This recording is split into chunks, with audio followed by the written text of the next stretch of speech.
खरं बोललात. ग्रहांचीच आमच्यावर वक्रदृष्टी झाली. आज नव्हे, आमच्या जन्मापासून.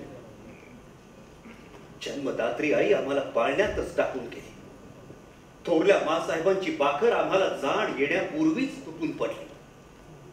आणि आबासाहेब, त्याची तर जन्मापासून आमच्यावर गैर मर्जी. आणि तरी देखील महाराजांची आमच्यावर माया नाही, हा आमचा केवळ एक समज आहे असं आपण मानतो.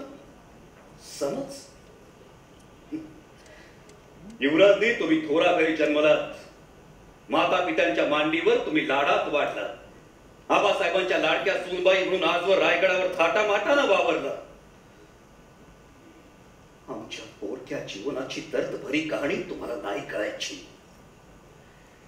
आम्हाला जाण आल्यापासून ठाऊक आहे फक्त आबासाहेबांच्या डोळ्यातला धाक. आमच्या मनावर कोरली आहे ती त्यांच्या ओठांवरली सुन्न जरा. आमच्या पोटात कालवत आहे त्याचं छत्र, त्याचं सिंहासन, त्याची राजमुद्रा.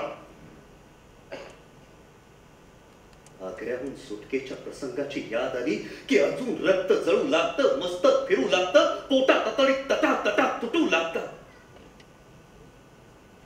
एक 8 वर्षांचा कोवळा पोर राणा वनातून उन्हा तानातून महाराजांपाठोपाठ दौडताना अजून आमच्या डोळ्यांसमोर स्पष्ट दिसतो आहे.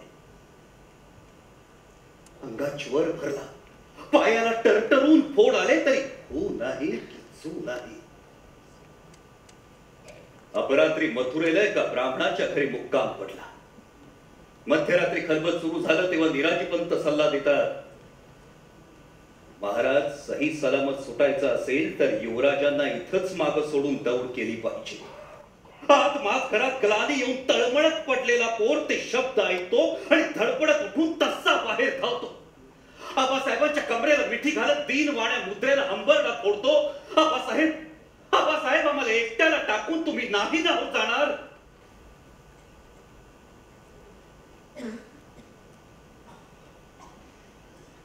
आबासाहेब एक शब्द बोलत नाही.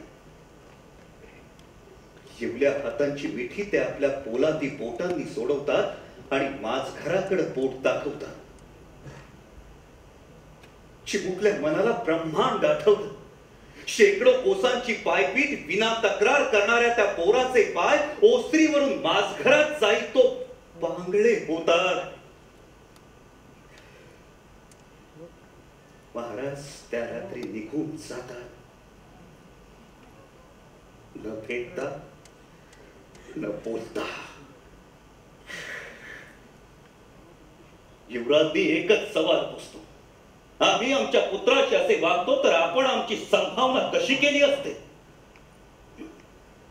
महाराज छत्रपती आहेत हेच आपण आम्हाला बजावणार आहात ना. हे पश्चात शहाणपणाचे बोल आम्हीच आमच्या दुःख्या मनाला कैकदा सुनावले आहेत. समजूत पटत नाही. आत कुठेतरी खोलवर तडा गेलाय तो सांगत नाही. बोलायला नको होतं ते आम्ही बोलून गेलो. पण पुन्हा महाराजांच्या मायेच्या गोष्टी तुम्ही आम्हाला पुसत जाऊ नका. कदाचित आम्ही चुकत असू. कदाचित कसूर कुणाचीच नसेल. कदाचित आबासाहेबांच्या पोटी आम्ही जन्म घेतला इथंच कसूर घडली असेल. युवराजनी आम्ही आमच्या जन्माचे मालिक असतो तर झोपडीतला जन्मही आम्ही खुशीनं पसंत केला असता.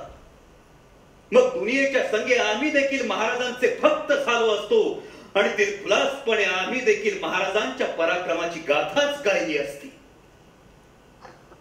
मग आमच्या तोटक्या पराक्रमानं देखील आमच्या झोपडीतल्या माता पित्यांना आसमान ठेंगणं झालं असतं. निदान खरोखरी महाराजांची थोरवी अशी येता जाता कोणी आम्हाला हिणवून सांगितली नसती. आमच्याच कुजेपणाचे चटके आमच्याच सगळे सोयऱ्यांनी तरी आम्हाला दिले नसते. आज आमच्या पाठीशी हेलावतो आहे प्रचंड महासागर. आणि आम्ही बुडतो कोपऱ्यात तळाशी अवघ्या चुळकाभर पाण्यात.